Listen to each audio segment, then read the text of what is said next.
chaque fois par exemple Birane yóbbu naa ko ak ndeysaan ak ndom si yàlla Pape Diouf xam nga suma xarit lu woon Birane sonal ma rek Pape Diouf Marseille bëgg maa rey ki waxi football ma ne ko gis nga Birane football boo koy def foo mën a footballé boo aayee dañ lay jëli ci je lui donne tout le temps l'exemple de Salif Diao ma ne ko fu mu jógee voilà Kédougou fa la koy gars yi fekk mu wax papa non xam nga nag moo boole ko Pape Diouf mu yem Marseille dem na Marseille bu mu demee Marseille def na fa stage gaañu fa ma toppati ma yóbbu ko Crystal Palace joué na fa ba amoon nañ sax espoir que ne doon na mun a avancer ci football donc après ñeneen ñi ñoom affaire bi intéressé wu leen football bi intéressé wu muy ay Saint-Louis ay Ségui yooyu ñoom affaire bi léegi Nelson moo intéressé wu ci football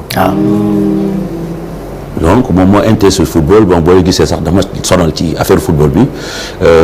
moo yóbboon ko sax ci ballon d'or bi et tout copain gars yi la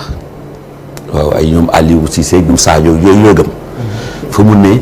waaw loolu lay dund football rek quoi waaw football ak musique un peu moom lay dund donc on a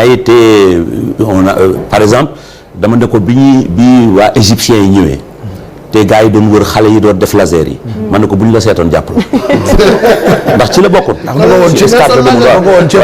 voilà mu nga woon ca biir yore laser yi di ñoom sala yi ñu doon def yooyu man ne ko bu ñu leen doon seet yow dañ la jàpp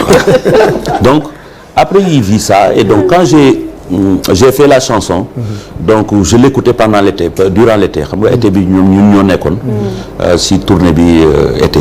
boobu doon apparaître sur la scène et tout et donc tout le temps il aimait ça et donc quand on faisait la chanson je lui ai dit bien viens faire une partie et il a chanté dedans. Il a chanté bon c'est juste donc moi si je me souviens de sama début moi j'ai chanté à l'âge de 13 ans donc lui il a 10 ans donc il dit bon ça l'intéresse donc c'est sa passion bien sûr je lui dis 3 choses oui tu peux être passionné de musique parce que bon c'est normal xaalis musique lañ la ngénte comme on dit dans le cadre de Kombri tu vois l'école c'est très important le football c'est donc il y a 3 choses ça c'est obligatoire et donc voilà et pour la première fois donc il a chanté pour la Coupe du Monde il a fait des chœurs il a participé donc c'est ça la surprise c'est pour vous dire que la chanson aussi c'est une mélodie qui peut aller avec des jeunes